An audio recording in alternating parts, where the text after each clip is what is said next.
Bismillahirrahmanirrahim. Nahmaduhu wa nusalli ala rasulihil karim, amma ba'd.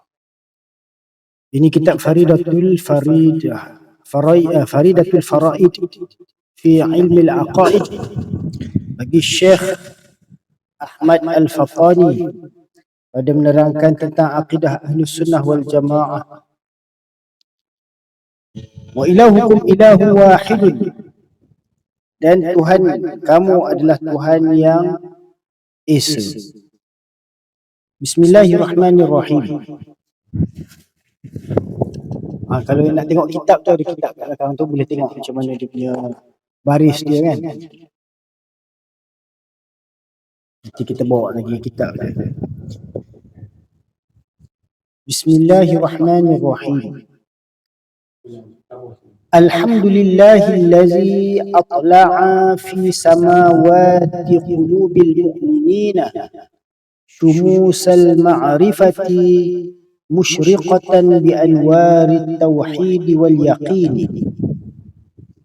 Alhamdu, segala puji, lillah, bagi Allah, allazi, yang telah, atla'a, menerbitkan ataupun telah menaikkan, fi samawati, pada langit, sekalian langit-langit, qulubil mu'minin, hati-hati orang beriman. Ini hati-hati orang beriman itu diibaratkan seperti langit, ya, tingkatan langit-langit yang mana Allah Ta'ala telah menerbitkan pada hati-hati orang beriman yang diibaratkan sebagaimana langit-langit tadi itu. Apa yang diterbitkan? Syumusal ma'rifati, itu beberapa mentari ma'rifat, musyriqatan bi anwari tauhid, yang menerbitkan cahaya nur-nur tauhid dan yakin. Jadi terjemahan Syekh, puji itu bagi Allah yang menaikkan pada beberapa langit segala hati orang yang mukminin akan beberapa matahari pengenalan, padahal cemerlang ia dengan cahaya tauhid dan yakin. Wassalatu wassalamu ala tarjumani uluhiyatihi wa dalili wahdaniyatihi Sayyidina Muhammadinil mab'usi bibahiril mu'jizati lita'yidi risalatihi wa tasdiqi hidayatihi. Dan selawat serta salam kesejahteraan ke atas terjuman uluhiyatihi, yakni seorang yang telah menterjemahkan tentang pengertian sifat uluhiyah hadrat zat Allah Subhanahu wa Ta'ala, bahawa sifat uluhiyah ini adalah menunjukkan kepada zat yang layak untuk disembah. Kenapa? Lafaz Allah daripada perkataan ilah, ya, al-ilah. Ilah masdar bermakna ma'luh. Ma'luh pada makna maf'ul, artinya yang disembah. Ma'luh bermakna ma'bud. Jadi uluhiyah artinya zat yang disembah. Jadi yang menerangkan tentang zat yang disembah ni adalah baginda Nabi Muhammad sallallahu alaihi wasallam, di mana selawat dan salam ke atasnya sebagai terjemahan uluhiyah wa dalili wahdaniyatihi, dan beliau adalah sebagai dalil penunjuk tentang keesaan Allah Subhanahu wa Ta'ala, sifat wahdaniyahnya pada zatnya, pada sifatnya dan pada af'alnya, iaitu Sayyidina, penghulu kita, pemimpin kita, ketua kita, Nabi Muhammad sallallahu alaihi wasallam, al-mab'usi, yang telah dibangkitkan, bibahiril mu'jizati, dengan berbagai-bagai mukjizat, lita'yidi risalatihi, demi menguatkan risalah, wa tasdiqi hidayatihi, dan membenarkan hidayah petunjuk. Dan terjemahan Syekh, dan rahmat dan sejahtera atas juru bahasa ketuhanannya dan yang menunjuk kepada keesaannya, penghulu kita Nabi Muhammad sallallahu alaihi wasallam, yang dibangkitkan dengan segala mukjizat yang mengalahi kerana menguatkan risalahnya dan membenarkan penunjuknya. Wa ala alihi allazina balaghu darajatil ula bi'uluwi miqdarihi wa ashabihi allazina bazaghu nujumal huda binassi akhbari. Dan ke atas ahli keluarganya yang telah sampai mereka itu pada darjat ketinggian yang tinggi dengan kadar yang telah ditentukan bagi mereka, dan ke atas para sahabatnya yang mana mereka itu adalah seumpama bintang-bintang penunjuk menerusi khabaran yang dijadikan sebagai nas daripada Nabi SAW.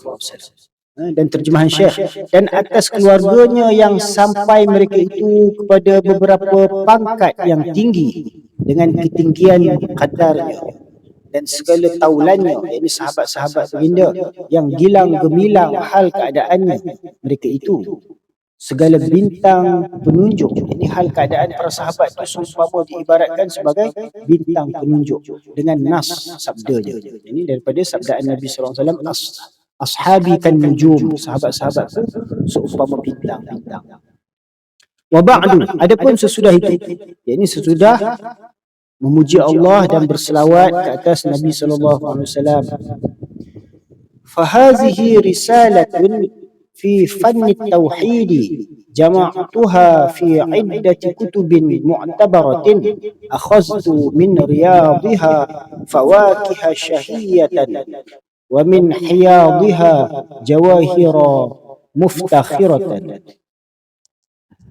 Maka ini adalah risalah pada menerangkan fan tauhid, ini tentang ilmu tauhid. Jama'tuha, yang mana aku telah menghimpunkannya min iddati kutubin mu'tabaratin, daripada beberapa kitab-kitab yang mu'tabar, ini kitab-kitab akidah, ya. Afastu min riyadhiha, yang mana aku telah petiknya, aku telah ambilnya daripada taman-tamannya, yakni kitab-kitab yang mu'tabar itu diibaratkan seperti taman-taman, ya, fawakiha syahiyatan, dan buah-buahannya, ya, wa min hiyadhiha jawahira muftakhiratan. Kemudian dari itu, maka ini risalah pada ilmu tauhid, aku himpunkan dia daripada beberapa kitab yang diiktibarkan, aku ambil daripada segala kebunnya akan buah-buahan yang diinginkan, dan daripada beberapa lautnya akan beberapa permata yang megah. Yang ini pengarang kitab ini, dia telah merujuk pada beberapa kitab-kitab yang mu'tabar, yang mana dia telah pilih perbahasan-perbahasan yang perlu dan penting untuk diberikan kepada pembaca, khasnya kepada yang berbangsa Melayu kita ni, ya. Faja'at bihamdillahi ta'ala aqidata haqqin سنية اللمعان سنية الاعتقاد وقاعدة رشد تسكن بيت الإيمان أعيذها به تعالى من شيطان الانتقاد. Jadi maka datang ia dengan kepujian Allah Ta'ala, akidah yang sebenar, yang elok cahayanya, lagi yang mengandungkan i'tiqad ahlus sunnah dan ketetapan penunjuk yang diam pada hati orang yang mukmin. Aku lindungkan dia dengan Allah Ta'ala daripada i'tiraz yang diserupakan dengan syaitan. Jadi pengarang kitab ini, dia telah berdoa kepada Allah Subhanahu Wa Ta'ala sesudah dia memuji Allah Subhanahu Wa Ta'ala, yang mana Allah Ta'ala kurniakan dia taufik untuk dia mengarang kitab ini, ya. Maka datang ia dengan kepujian Allah Ta'ala, akidah yang sebenar, yakni dia telah menghimpunkan tentang perkara-perkara yang penting tentang akidah yang sebenar, yang elok cahayanya, lagi yang mengandungkan i'tiqad ahlus sunnah wal jamaah. Ini dipilih dengan rapi perkara yang penting dan wajib diketahui oleh sekalian umat Islam, ya. Dan ketetapan penunjuk yang diam pada hati orang yang mukmin, yang mana supaya ianya dapat tetap teguh di dalam hati setiap orang yang beriman. Maka dia berdoa kepada Allah Ta'ala, aku lindungkan dia dengan Allah Ta'ala daripada i'tiraz, ini daripada sebarang persoalan-persoalan yang menimbulkan penolakan yang diserupakan dengan syaitan. Asy'ariyatal mashrabi malayawiyatal ma'rabi fataniyatal ibarati bayaniyatal isyarati asy'ariyatal mashrabi. Yani Syekh Ahmad Al-Fatani pengarang kitab ini dia adalah bermazhab akidah Asy'ariyah, ya. Ini menurut Imam Abdul Hasan Al-Asy'ari, ya. Ini dia minum lautan limpahan faiz pengetahuan makrifat tentang ilmu tauhid, ilmu kalam, usuluddin ini daripada limpahan pengetahuan Imam Abdul Hasan Al-Asy'ari. Dan dia mengarang kitab ini juga berlandaskan dengan mazhab Imam Abdul Hasan Al-Asy'ari, ya. Asy'ariyatul mashrabi malayuwiyatul ma'rabi, dengan menggunakan gaya bahasa Melayu. Ini diterjemahkan ke bahasa Melayu daripada asalnya bahasa Arab segala perbahasannya. Fataniyatul ibarati, dengan ibarat gaya bahasa ibarat itu dengan lenggok bahasa Fatani. Ini Patani, ya. Bayaniyatul isyarati, dengan menerangkan kenyataan-kenyataan isyarat. Terjemahan Syekh yang dibangsakan kepada Imam Abil Hasan Al-Asy'ari mazhabnya, lagi kepada Melayu bahasanya, lagi kepada Fatani tuturannya, lagi kepada kenyataan isyaratnya. Yani isyarat-isyaratnya menggunakan terjemahan daripada bahasa Melayu dan gaya bahasa Patani. Tunazzalu bainan nazairiha manzilatal insani minal aini, tufaddalu 'alaiha tafdhilal iqyani 'alal lujaili. Ya. Dan ditempatkan dia antara segala, umpamanya daripada beberapa risalah yang kecil pada tempat rupa yang di tengah mata, dan dilebihkan dia atas sekaliannya seperti dilebihkan emas di atas perak dan permata. Itu tambahan daripada saya lah.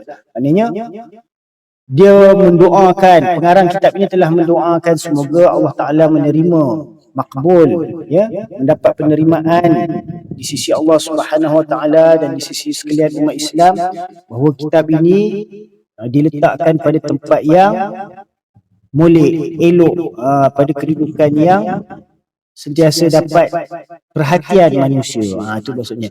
Ditempatikan dia antara segala. Jadi di antara segala kitab-kitab yang kecil tu, umpama daripada beberapa risalah yang kecil, ini dalam kalangan risalah-risalah yang kecil, ya.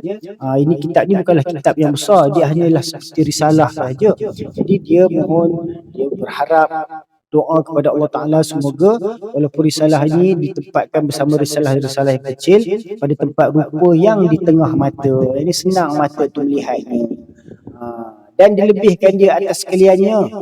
Jadi mudah-mudahan kitab ini mendapat kelebihan atas daripada sekalian kitab-kitab, khasnya ilmu kitab-kitab yang berkenaan ilmu kalam, ilmu tauhid ini, seperti dilebihkan emas di atas perak. Ini mudah-mudahan kitab ini mendapat kelebihan di sisi umat Islam, dan di sisi Allah Subhanahu Wa Taala meletakkan kitab ini pada kedudukan yang mulia pada pandangan umat.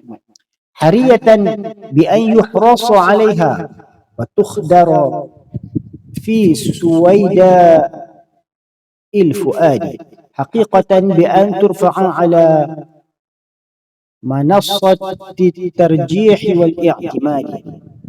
Sebenar dengan bahawa lobakan atas mendapatnya.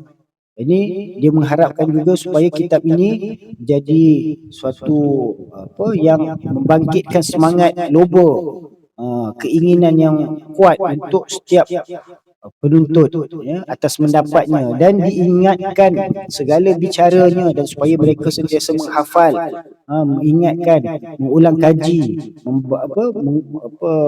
mengulang-ulang tentang segala perkara perbahasan di dalam kitab ini, dan diingatkan segala bicaranya pada mata hati sehingga benar-benar menyerap ke dalam lubuk sanubari. Dan patut bahawa diangkatkan risalah ini ke atas pengajangan. Semoga diharapkan juga risalah ini mendapat kelebihan, diletakkan dia pada tempat yang mulia, di atas pengajangan, seperti tempat yang dihiasi, dihantarkan atas perempuan yang dikahwinkan, macam kita letak bunga apa ni, hadiah-hadiah untuk pengantin tu, dia letak dalam tepak dia, ya, pada mula-mula diperjumpakan dia dengan suaminya di hadapan orang ramai tu. Waktu nak berarak pengantin tu kan ada persembahan-persembahan yang diletak tu. Jadi mudah-mudahan kitab ini juga dapat kelebihan pada kedudukan tersebut, kelebihan, dan diperpegang dengan dia, dan semoga dijadikan pegangan setiap umat Islam, khasnya yang berbangsa Melayu lah.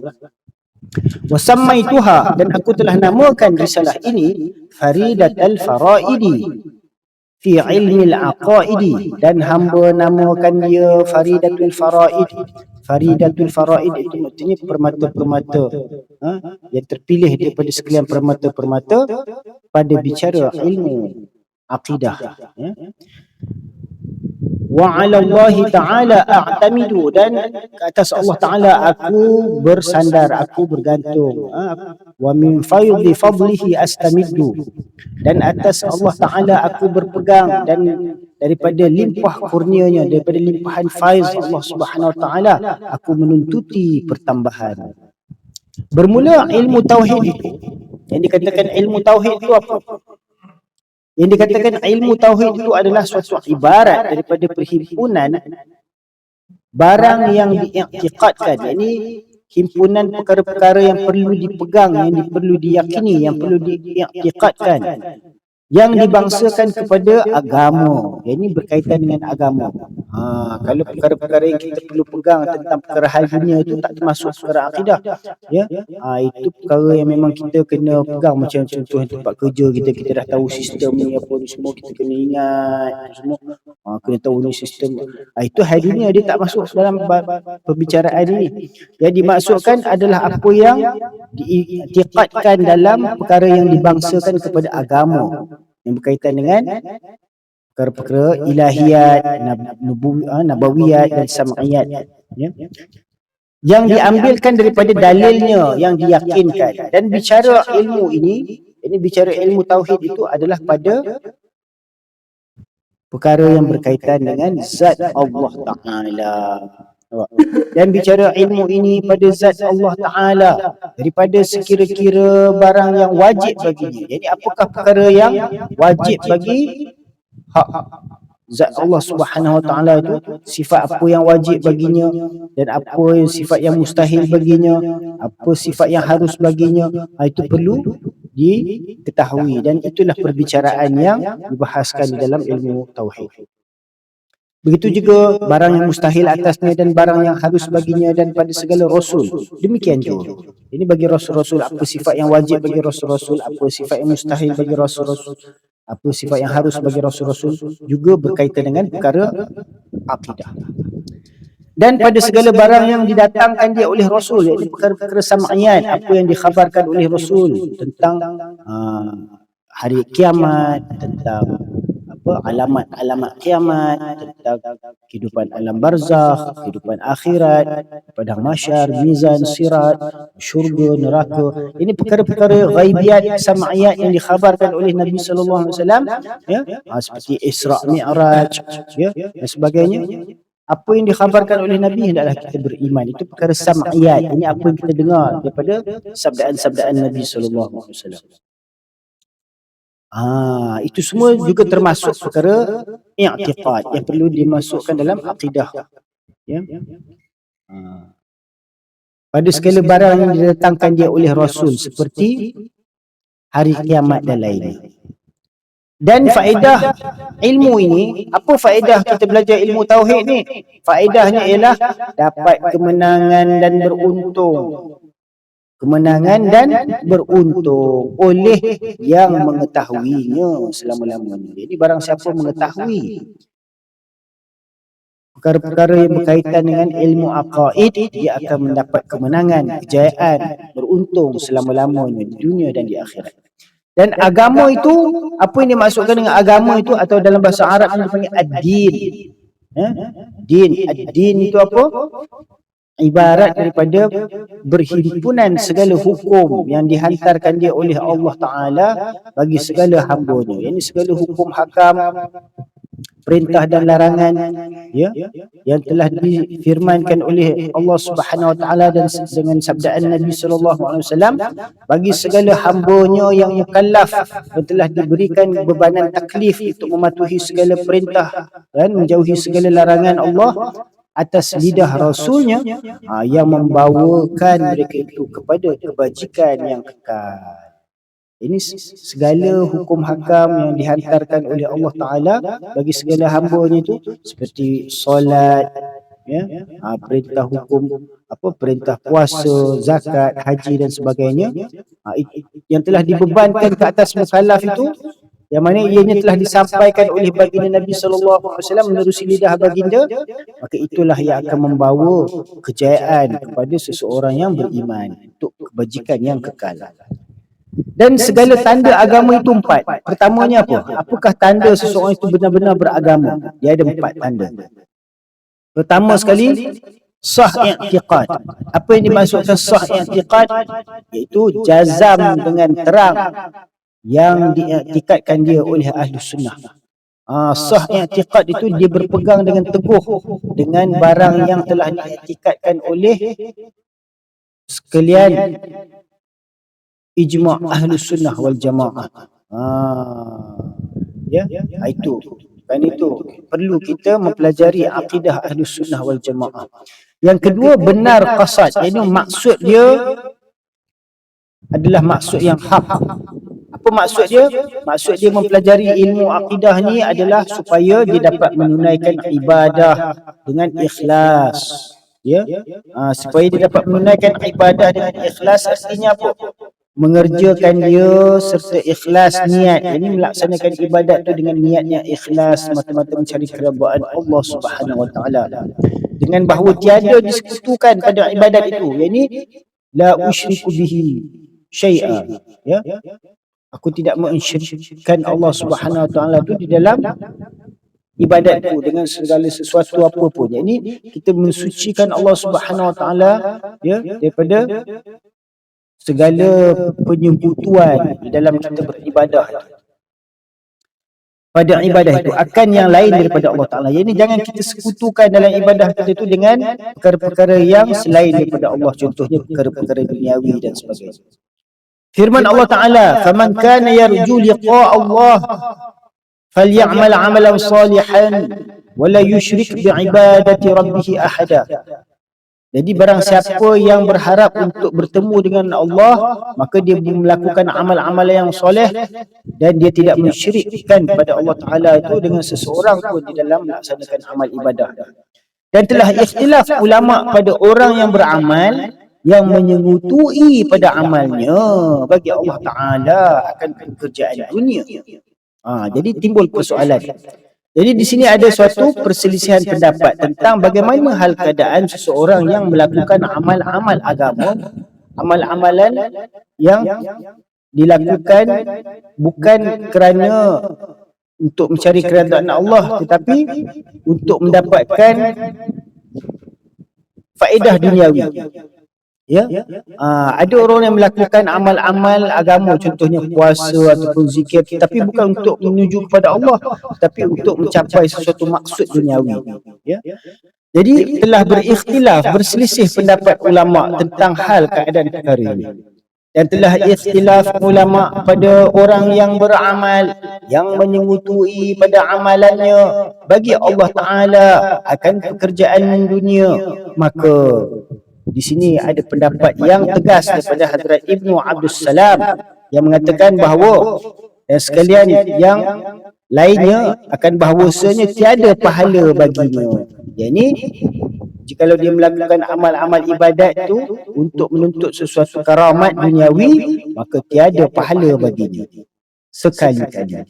Dan memilih Ghazali, yakni Imam Al-Ghazali pula berpendapat bahawasanya dengan iktibar sebab yang membangkitkan kepada amal itu, maka jika adalah yang terlebih banyaknya pekerjaan agama, maka dapat baginya pahala dengan kadarnya. Atau adalah yang terlebih banyaknya pekerjaan dunia, maka tiada pahala baginya. Yani, dan jika bersamaan keduanya, nescaya gugur keduanya.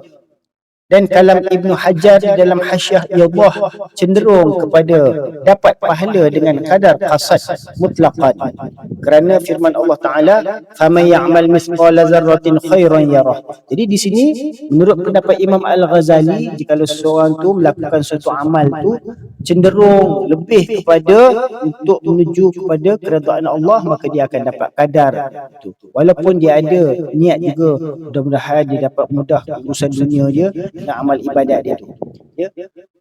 Jadi dengan kadar niat dia dunia dia tu, maka kurang pahalanya. Jadi begitulah pendapat yang dipegang oleh Imam Al-Ghazali. Begitu juga Imam Ibn Hajar menurut kenyataan tersebut. Ya. Tetapi kalau bersamaan tujuannya untuk Allah pun ada, tujuan untuk dunia pun ada, sama berat, sama seimbang, maka gugur kedua-duanya, terus tak diterima. Ya? Sebab tu kita nak buat amal ni mesti kita kena ikhlas semata-mata kerana Allah. Jangan buat amal akhirat, zikir, baca Quran, buat sedekah, buat haji, buat umrah, apa semua, tapi ada tujuan duniawi. Ini kita nak kena jaga ni supaya amal kita tu tidak rosak. Kalau tidak, rugilah pahala. Walaupun kita nampaknya macam soleh, tetapi amal tu tidak menghasilkan peroleh. Tidak memperoleh apa-apa faedah. Ya. Jadi semoga Allah Subhanahu Wa Taala ikhlaskan hati kita dalam melakukan segala amal-amal ibadah. Ya. Itu yang dimaksudkan dengan menunaikan ibadat dengan ikhlas. Jadi itu syarat yang kedua, benar qasad, iaitu menunaikan ibadat dengan ikhlas. Syarat yang ketiga itu apa? Faedah daripada segala tanda agama itu 4. Ya? Yang ini seorang yang nak beragama tu dia kena ada 4 ciri. Pertama sekali sah i'tiqad, kedua benar qasad, yang ketiganya apa? Sempurnakan janji, iaitu mengerjakan segala yang disuruh. Kita menyempurnakan, bila kita dah mengucap syahadah, khasnya lagi apabila kita telah berbai'ah, ya, kita telah membuat janji setia untuk mematuhi segala perintah Allah dan menjauhi segala larangannya. Nampak? Mana itu dah perjanjian kita. Sebenarnya perjanjian itu dah di alam arwah lagi, tapi di dunia kita perbaharukan janji kita tu untuk mematuhi perintah Allah Subhanahu Wa Taala dan ittiba' Rasulullah sallallahu alaihi wasallam.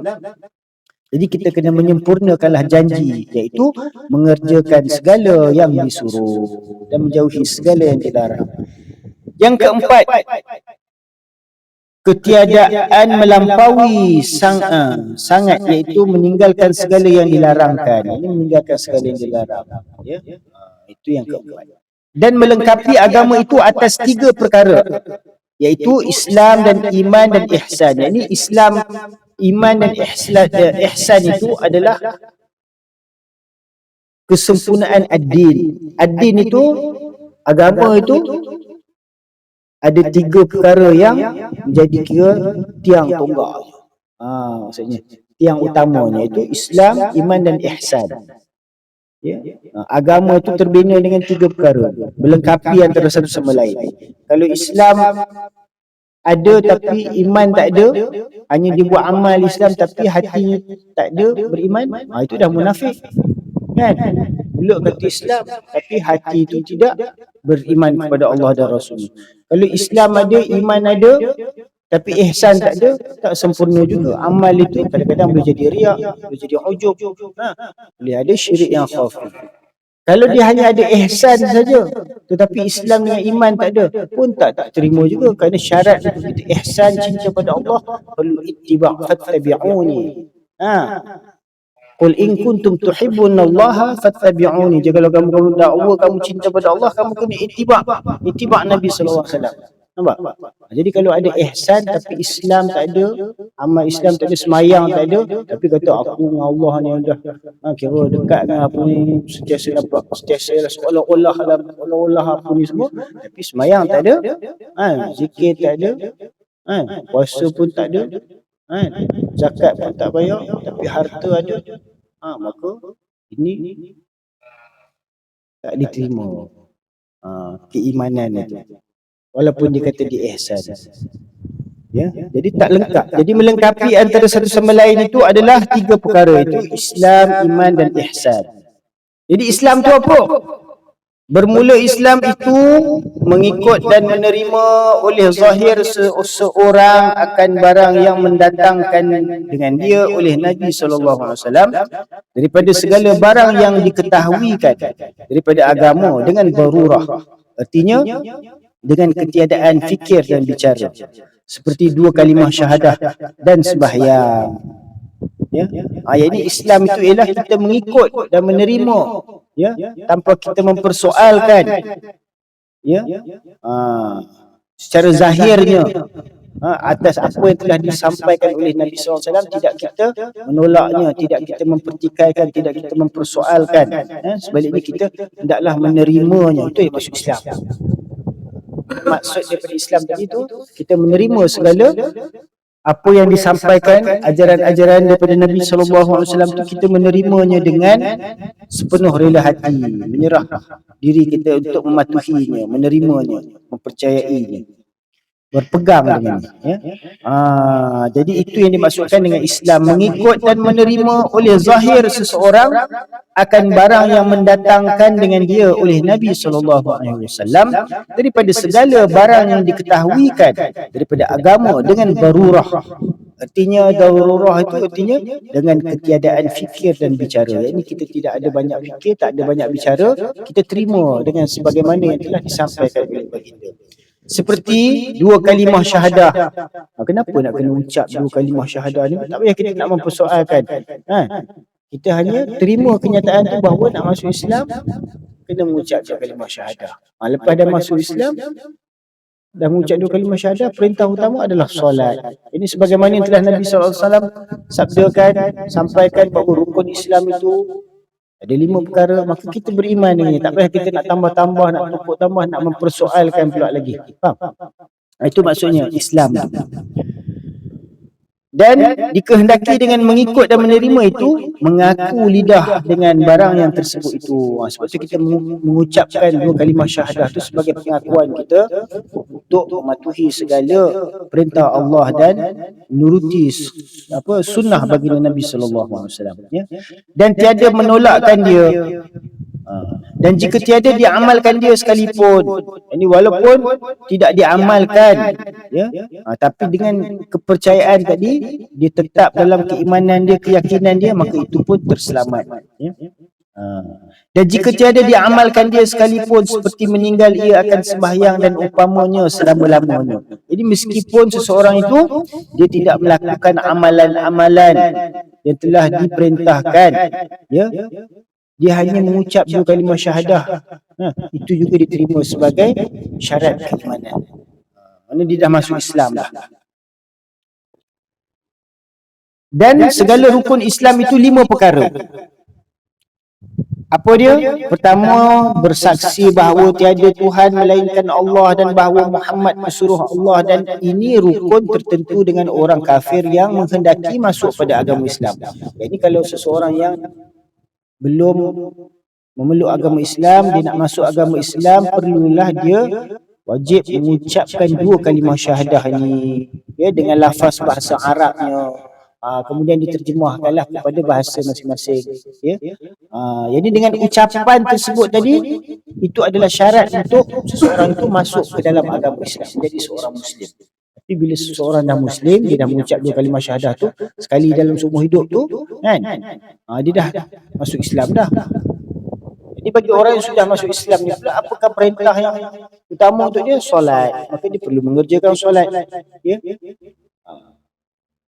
Jadi membenarkan dan mengikut, ya. Kedua, mendirikan sembahyang yang 5.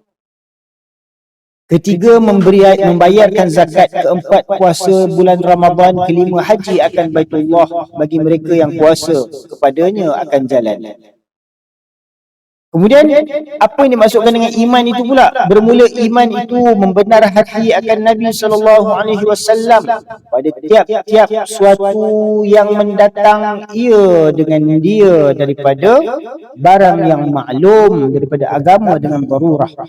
Dan dikehendaki dengan membenar itu mengikut hati dan menerimanya akan barang yang tersebut itu, tiada semata-mata mengetahui benar Nabi sallallahu alaihi wasallam serta ketiadaan mengikut dan menerima, maka tiada dihukumkan dengan iman.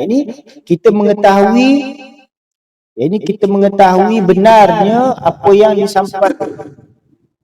disampaikan oleh Nabi sallallahu alaihi wasallam. Ini kita sebagai orang yang beriman itu hendaklah kita mempercayai, ya, dan mengikuti, beramal, bukan setakat membenarkan saja. Kalau setakat membenarkan saja, macam agama lain pun dia orang membenarkan juga ini this is Prophet Muhammad, tapi dia orang tak follow Muhammad. Kan? Dia orang membenarkan Prophet Muhammad, tapi dia orang tak follow Muhammad. Jadi tak cukup hanya dengan sekadar membenarkan kenabian, hendaklah kita ittiba. Itu syarat. Ya? Itu yang dimaksudkan dengan keimanan tadi. Dan menerima, maka tiada dihukumkan dengan iman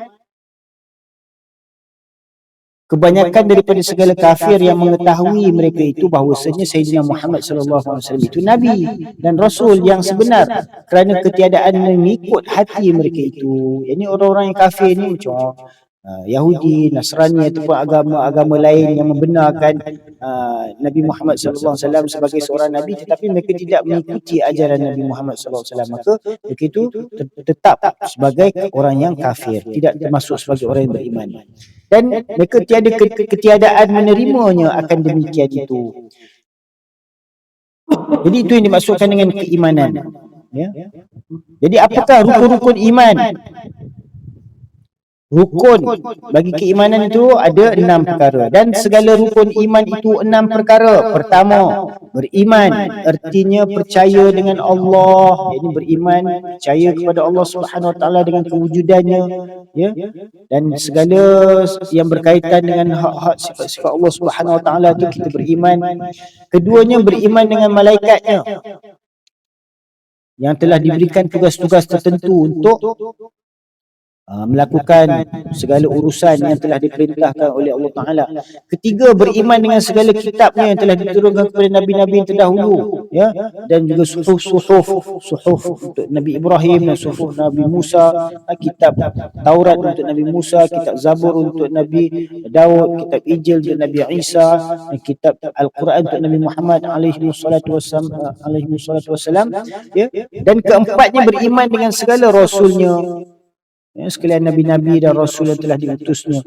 Kelima, beriman dengan hari yang kesudahan. Dan keenam, beriman dengan qadarnya, baiknya dan jahatnya.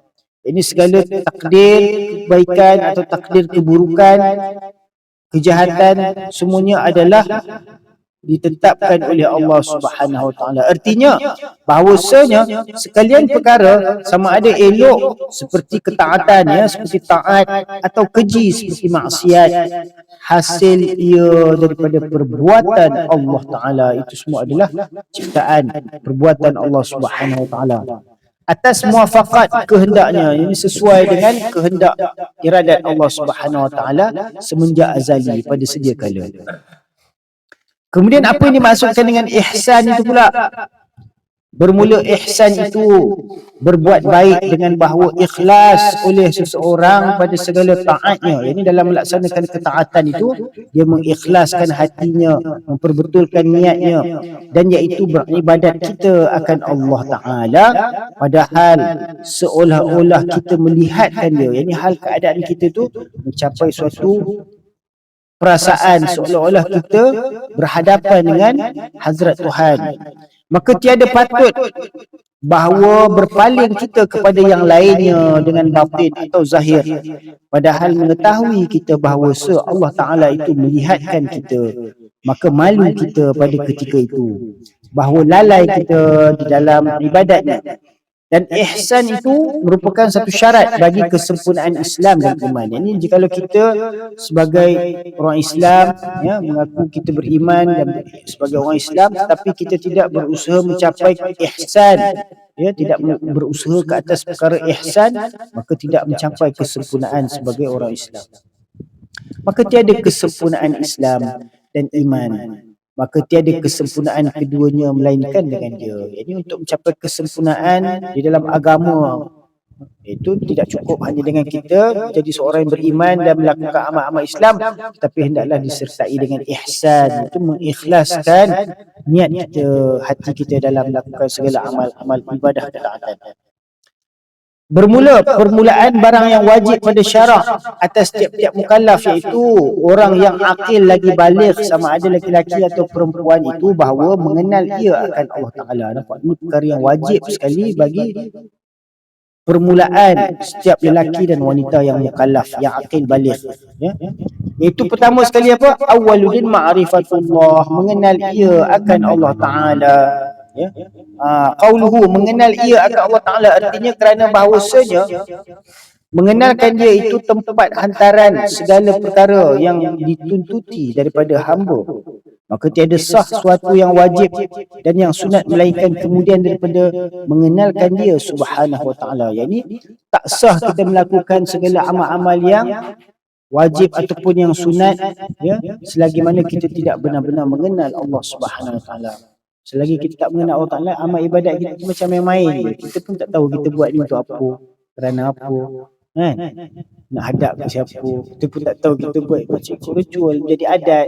Sebab tengok bapak kita, pakcik kita, saudara mara kita, rakan-rakan kita, umat Islam pun melakukannya, kita pun buat. Tapi kita tidak mencapai hakikat di dalam setiap amalan-amalan tersebut. Jadi sebab itu kita kena mengenal Allah Ta'ala, barulah amal ibadat tu kita dapat rasa ihsan, untuk mencari keredaan dia, supaya dapat rahmatnya, ya. Jadi wajib pada syarak atas setiap mukallaf, iaitu orang yang akil lagi baligh, sama ada lelaki atau perempuan itu, bahawa mengenal ia akan Allah Ta'ala, artinya mengetahuikan segala hukum sifatnya dan segala hukum ketuhanannya, dan mengetahuikan segala dalil yang membawa kepada mengetahuikan demikian itu daripada segala barang yang bergantung dengan Rasul. Ini sekalian para Rasul. Maka tiada dikehendaki dengan mengenal Allah Ta'ala itu mengetahuikan hakikat zatnya. Jadi itu adalah mustahil kita nak mengenal hakikat zatnya. Kita tak tahu hakikat zatnya bagaimana, ya? Kita hanya mengetahui hakikat sifat zatnya, ya. Maka tiada dikehendaki dengan mengenal Allah Ta'ala itu mengetahui hakikat zatnya, ya. Yang kita mengenal ni, sifat 20 ni mengenal sifat zat, bukan hakikat zatnya. Hakikat zatnya tak diketahui bagaimana, kerana dia tidak menyerupai segala sesuatu dan tiada sesuatu menyerupainya, ya. Bagaimana kita nak kiaskan, bagaimana kita nak ibaratkan, bagaimana kita nak umpamakan, kerana tiada satu apa pun dapat diumpamakan dengannya. Betul tak? Jadi maka tiada dikehendaki dengan mengenal Allah Ta'ala itu mengetahuikan hakikat zatnya subhanahu wa ta'ala, kerana tiada dapat mengetahui oleh yang baharu akan hakikat yang qadim. Maka mengenal dan mengetahui itu jazam yang membetuli bagi waqi', yang hasil jazam itu daripada dalil, artinya i'tiqad yang putus, yang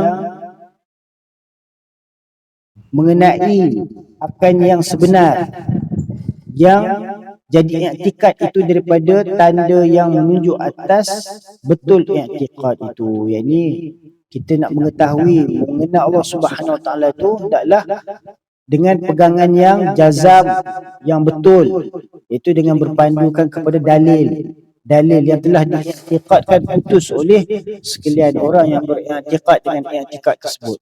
Kerana itu kita perlu, maka wajib pada syarak atas setiap mukallaf mengetahuikan segala yang wajib pada hak Tuhan kita Jalla wa Azza, dan barang yang mustahil atasnya Ta'ala, dan barang yang harus baginya Ta'ala. Dan demikian wajib atasnya mengetahuikan barang yang wajib pada hak segala Rasul alaihi wassalatu wassalam, dan barang yang mustahil atas mereka itu, dan barang yang harus bagi mereka itu, ya. Apa yang harus bagi Rasul-Rasul pun kita kena tahu juga, ya. Contohnya harus bagi Rasul-Rasul itu makan, minum, tidur, sakit, kahwin, ya, kerja, beramal, ya. Dan Arti wajib pada syarak itu barang yang diberi pahala atas mengerjakan dia dan disiksakan atas meninggalkan dia. Seperti mengetahui dengan ada Allah Ta'ala, maka diberi pahala atas mengetahui itu dan disiksakan atas ketiadaannya. Jadi yang dimaksudkan wajib pada syarak itu adalah, kalau dalam hukum syarak dia ada wajib, sunat, haram, makruh, harus. Ada 5 kan? Jadi wajib pada syarak pengertian dia berbeza dengan wajib pada akal, pada hukum akal. Pada hukum syarak wajib tu kalau kita buat dapat pahala, tinggal dapat dosa. Betul tak? Itu pada pengertian hukum syarak. Namun pada pengertian hukum akal, wajib itu adalah, dan erti wajib pada akal itu barang yang tiada tasawur pada akal ketiadaannya, seperti mengambil lapang bagi jirim. Ini wajib pada akal tu pula, pada hukum akal, wajib tu artinya otak kita tu tak boleh nak tergambarkan, tak boleh nak bayangkan ketiadaannya. Ya. Ini otak tu sentiasa perlu melihat pada keadaannya, adanya sesuatu itu. Jadi wajib bagi akal itu barang yang tiada tergambar pada akal ketiadaannya. Ini akal tak boleh, otak kita tu tak boleh nak bayangkan kalau benda tu tak ada. Jadi benda tu mesti kena ada. Seperti contohnya mengambil lapang bagi jirim. Ini setiap jirim diperlukan kepada ruang, perlu tempat. Mustahil jirim tak bertempat. Ya? Contohnya macam kerusi, meja, dia kena ada ruang nak letak je. Kalau tidak takkan nak terapung-apung. Kalau terapung pun ada ruang juga. Nampak? Walaupun di dalam ruangan udara. Jadi itu yang dimaksudkan wajib pada akal. Ini pada akal kita menerima bahawa setiap benda mesti mengambil ruang. Setiap jirim perlu mengambil lapang. Ya? Itu pada akal. Kemudian mustahil pada akal tu pula ialah, dan mustahil itu barang yang tiada tasawur pada akal adanya, seperti sunyi jirim daripada gerak dan diam. Ya? Jirim ni sama ada jirim berpejal ke, jirim cecair ke, ataupun jirim gas ke. Sama ada kalau jirim berpejal dia duduk pada satu tempat dia. Nampak? Kalau jirim cecair maka dia bergerak di dalam cairan. Kalau jirim dalam kawasan dia. Kalau jirim gas dia bergerak dalam ruang dia juga, kan?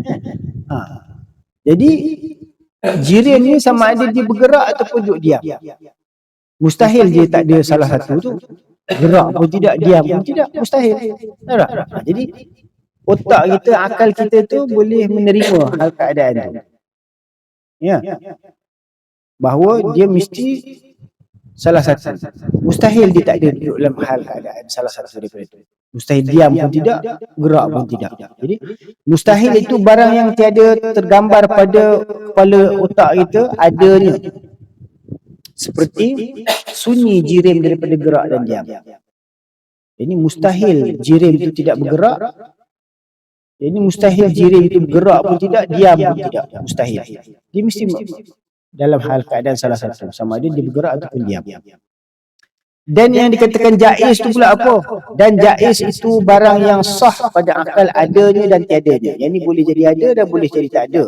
Ini akal kita menerima salah satu daripada kedua-dua keadaan tersebut. Seperti gerak jirim dan diamnya.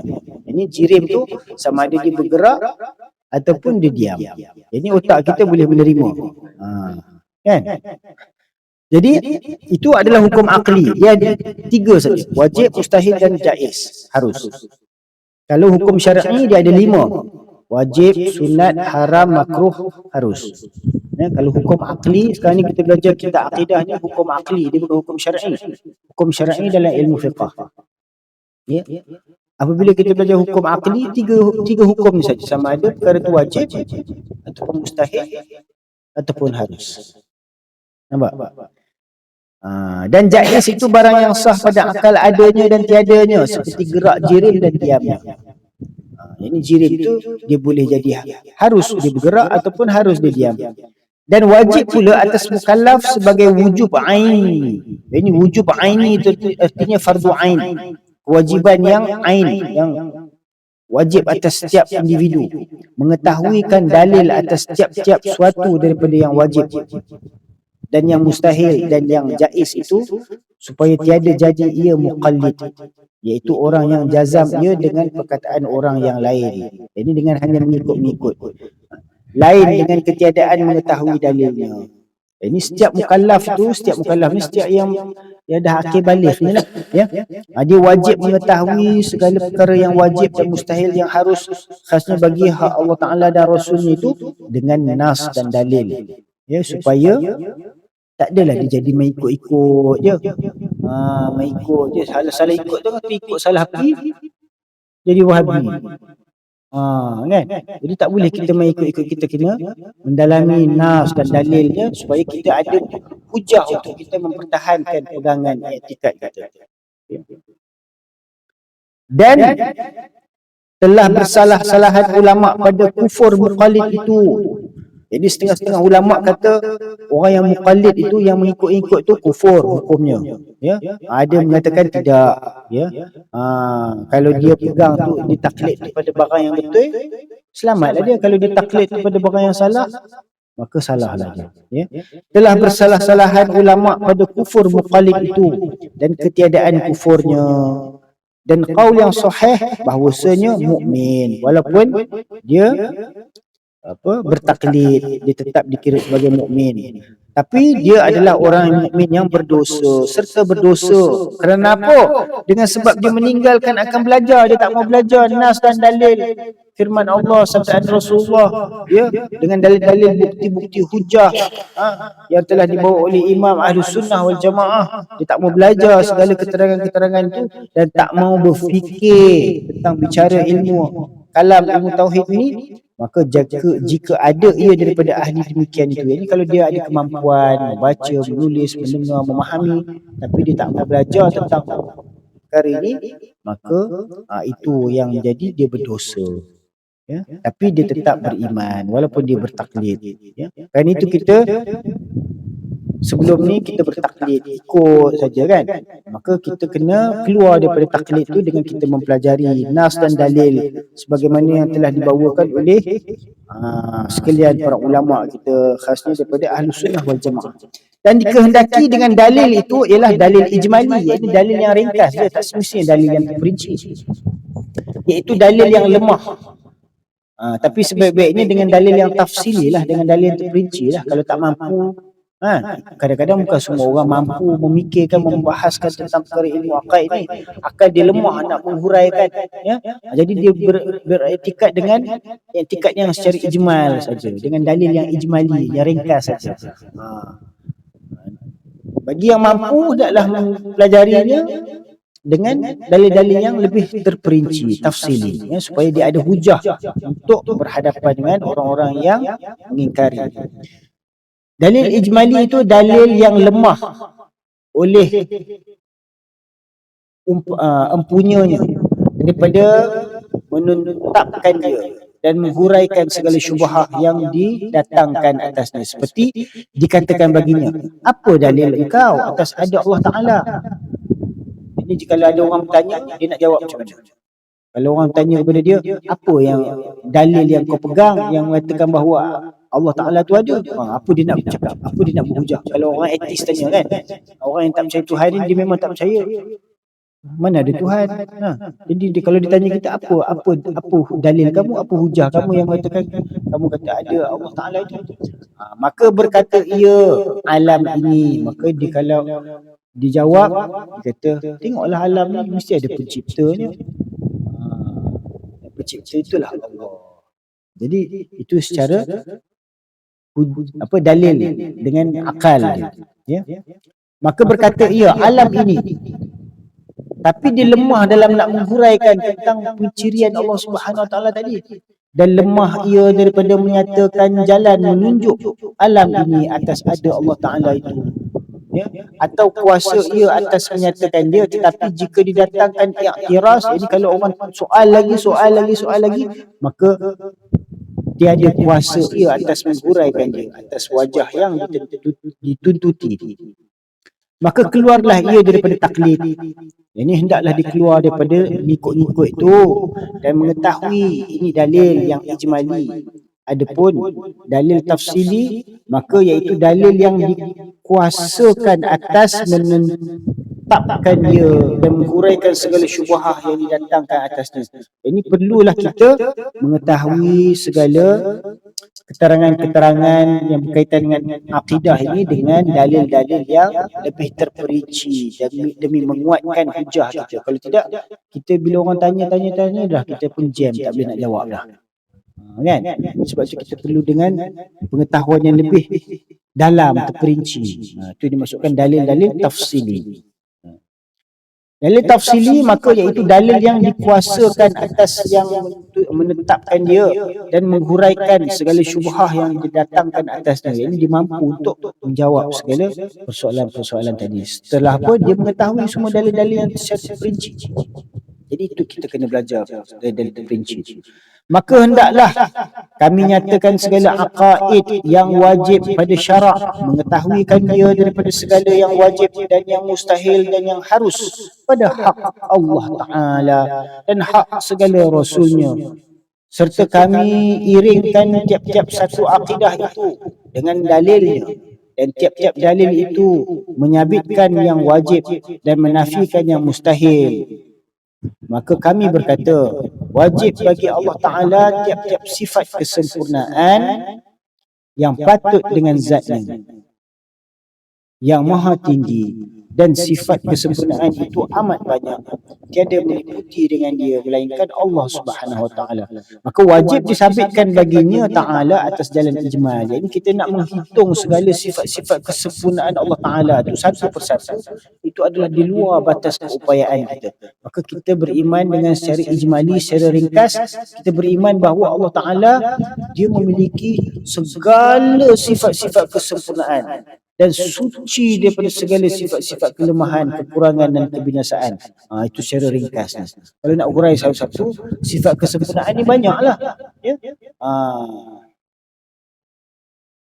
Dan mustahil atasnya Ta'ala tiap-tiap sifat kekurangan, dan iaitu amat banyak, tiada menghinggakan dia melainkan ia Subhanahu Wa Ta'ala. Jadi tiada siapa mengetahui tentang segala sifat-sifat yang sempurna itu dan segala sifat-sifat yang tercela itu, ya, yang suci Allah Ta'ala daripada segala sifat-sifat yang keji itu, sebanyak mana tak kita ketahui. Allah lebih mengetahui segala yang sifat-sifat yang ada itu.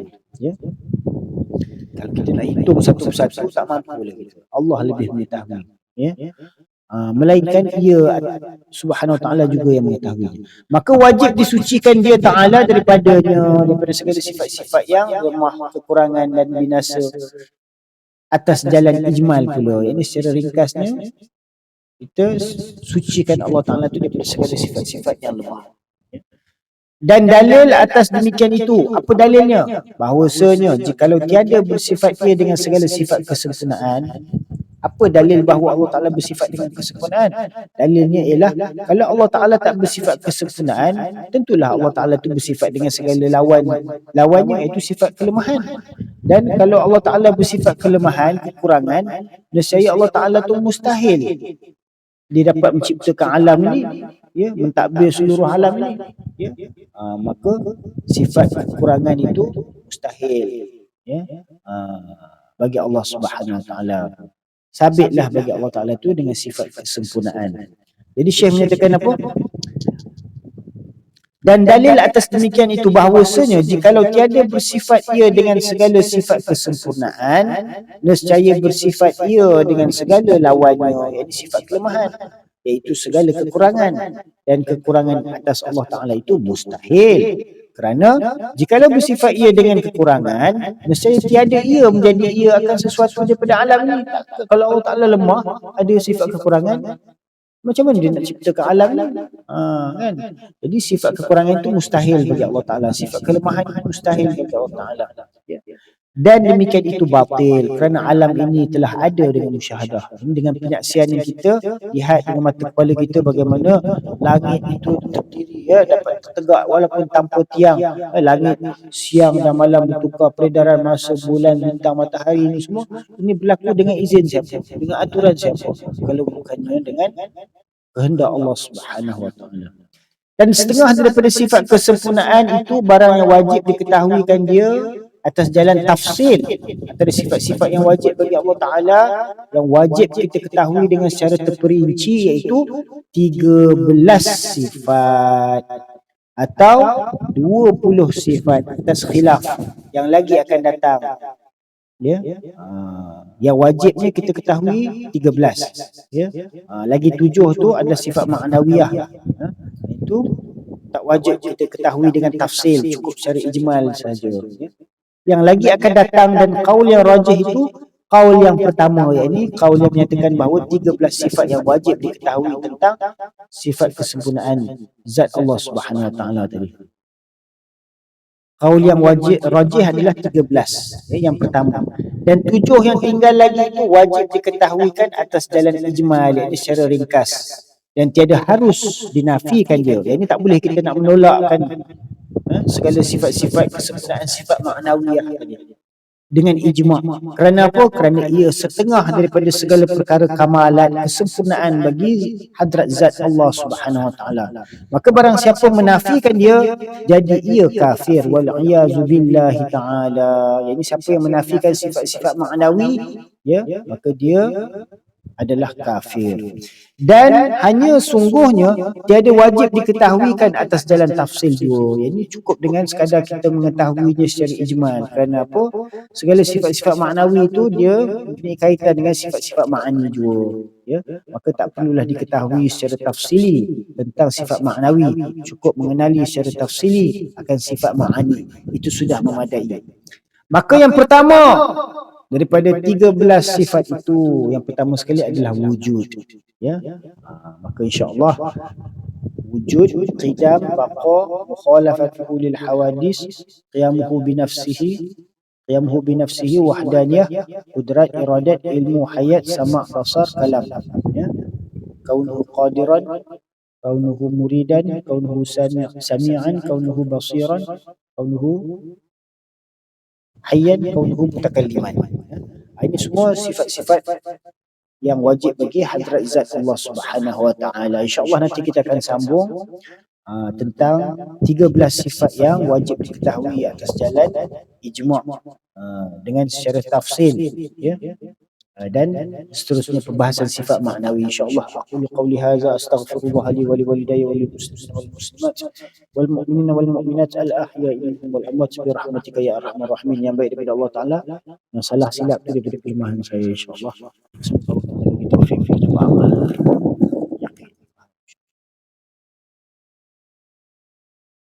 Astaghfirullah.